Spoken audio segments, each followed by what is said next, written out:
আপনারা শুনেছেন আমি স্টারলিংকের প্রতিষ্ঠাতা এবং বিশ্বের শীর্ষ ধনকুবের স্পেস এক্স ও টেসলার মালিক এলন মাস্কের সঙ্গে ফোনে আলাপ করে বাংলাদেশে স্টারলিংকের কার্যক্রম শুরু করার আহ্বান জানিয়েছি।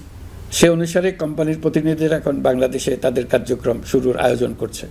তাদের সঙ্গে 3 মাসের মধ্যে বাণিজ্যিক চুক্তি চূড়ান্ত করার কাজ চলছে। স্টারলিংকের মাধ্যমে স্বল্প মূল্যে উচ্চগতির ইন্টারনেট বাংলাদেশের ডিজিটাল জগতে একটা বিপ্লব আনবে।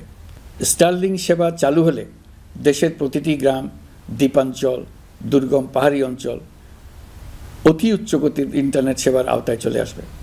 স্টারলিংক চালু হলে ভবিষ্যতে কোনো সরকার ইন্টারনেট সেবা বন্ধ করে মানুষকে আর তথ্যবন্দী করার কোনো সুযোগ পাবে না।